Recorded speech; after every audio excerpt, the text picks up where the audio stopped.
Hi, and welcome to another video. It's been a while since the last one, I know. I have been very busy at the day job, but things finally wrapped down for the year. Hurrah! So here I am painting a commission, a family portrait for a dear friend. She was kind enough to commission me to make a Christmas present for her sister and her family. I will explain a little bit about what I'm doing and my process for painting this. It's my first time using actually good 100% cotton paper for watercolors, and let me tell you, what a difference! The painting isn't necessarily easier, but the washes of color stay smooth, no ugly blotching, the paint moves well on the paper, and it's a real pleasure to use. So this paper is the Canson Moulin du Roy Cold Press 300 GSM, in case you're interested. It didn't come in a block, so I had to tape it down to a board in order to use. It still buckled a bit since I didn't stretch it, but it flattened out pretty well after drying. So what you can see me doing is laying down the base washes for the skin and working wet in wet in order to get some color variation with good gradation on the redder spots such as the nose, cheeks and chin. I also put down some preliminary shadows using the same base tint that I mixed for the skin, and I work on all three people at once here because I'm using the same base colors. I actually painted this in a few sessions to wait for washes to dry in between. Also, I made the mistake a couple of times in this of painting things on the right of the paper before the left side. Now, being right-handed, this then forced me to wait for the paint to dry so I wouldn't mess things up by resting my hand in wet paint.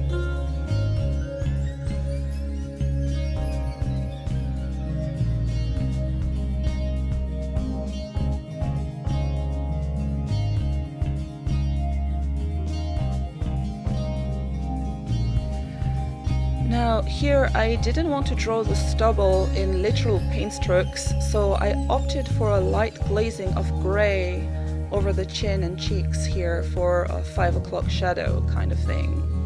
You will also see me reinforcing this in a few layers. I also had a bit of trouble reaching some areas properly because I couldn't rotate the painting much with the setup I had on my small table. I still managed to paint everything though.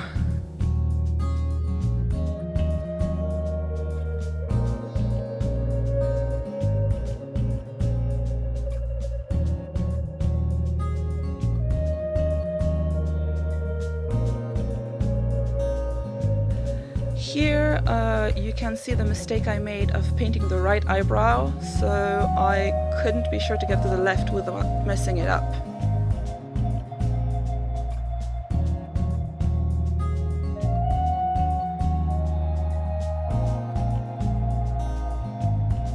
Moving on to the little girl's hair, I continue to use sweeping shapes for the hair with some slight variation in tone. And then I took the plunge and drew everyone's eyebrow in completely.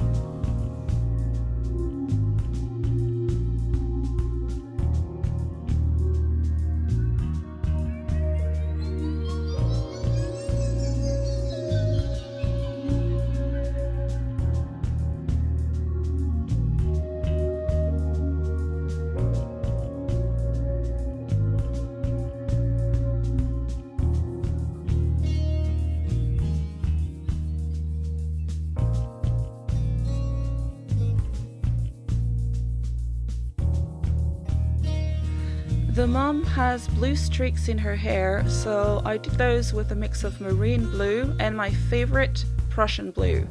These are Holbein watercolor paints, by the way.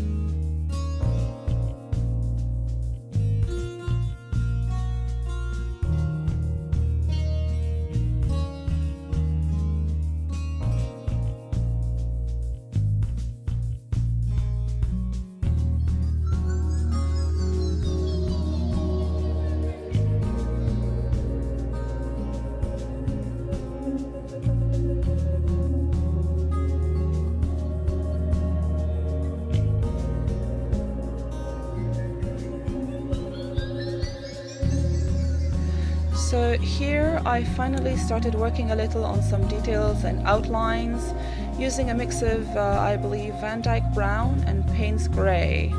I try to avoid using black so as not to have any harsh lines.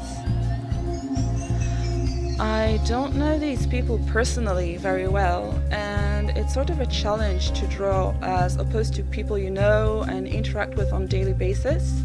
But I really try to get the details of their different styles of smiling down. Everyone has a different smile and different lines, and it's important to get that right for a portrait, of course. Another thing I noticed with this paper is that the colors faded a lot less when drying.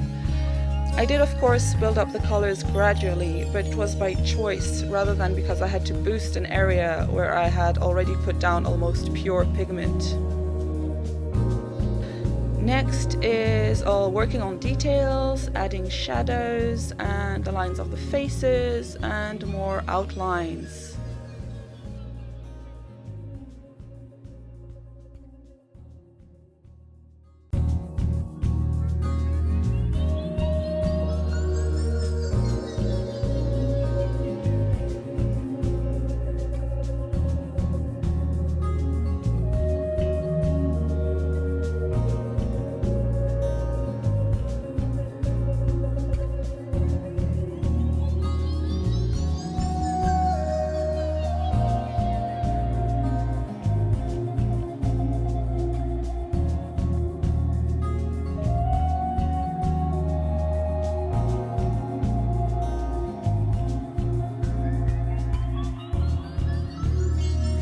And finally, I get to the eyes, and they can see.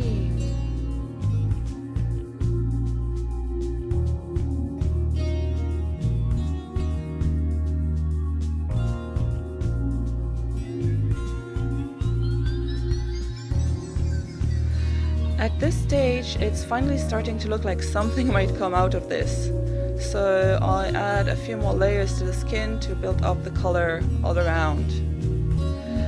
The brush that I'm using, by the way, is a Japanese calligraphy brush. I love it because it stays really sharp, so I can use it for thin outlines as well as bigger washes. It's been getting a little bit tattered lately because I've been using it so much, and it's lost quite a few hairs, but it's still really sharp. I have some replacements, nicer quality calligraphy brushes, but I haven't used them yet.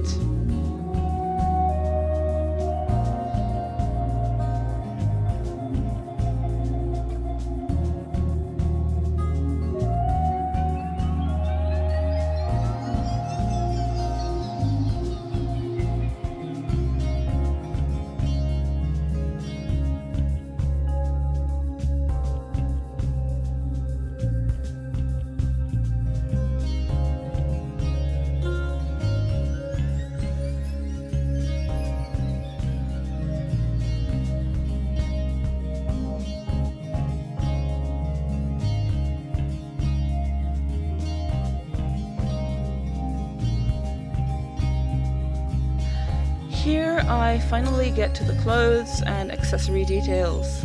At this point I actually took a long break and resumed the next day because it was getting a bit late.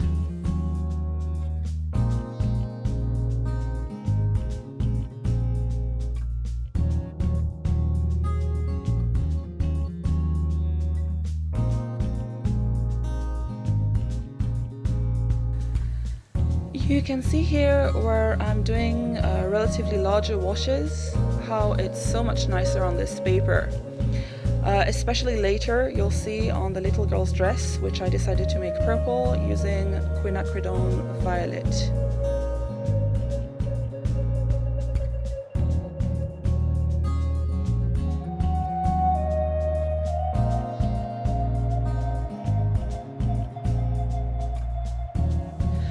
The flowers here, they're supposed to be peonies, but I'm still not very experienced with floral painting yet, so they turned out a little bit tomatoey, but still cute, I think.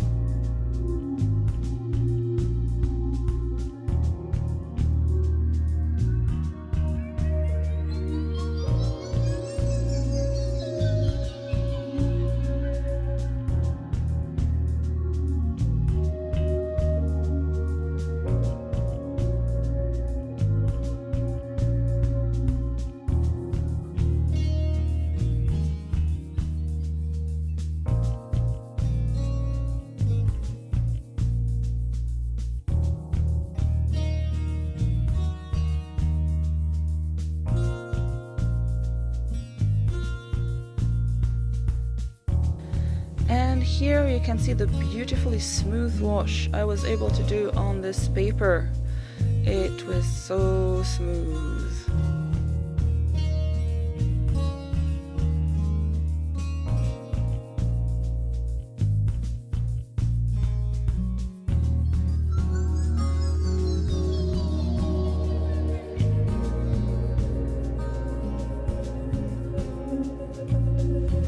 Next are a few lavender blossoms and then adding more color to the peonies.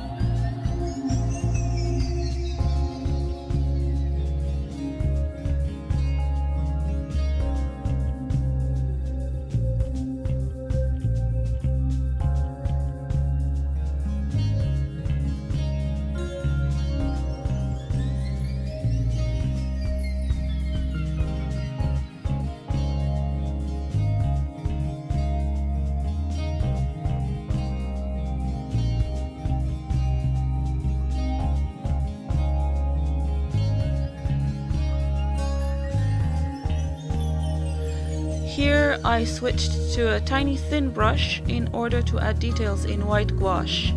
I find that it brings a lot of life to a painting, just adding those extra tiny highlights using white gouache.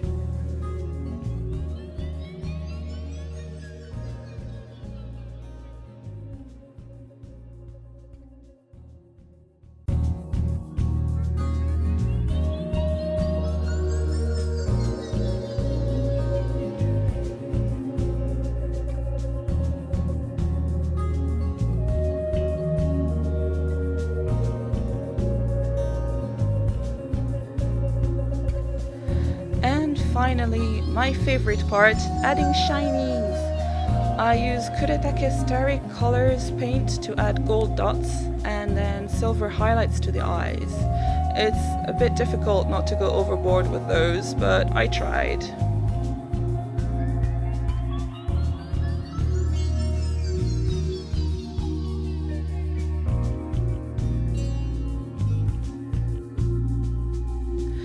And that's it. Here is the finished painting. I hope you enjoyed this video.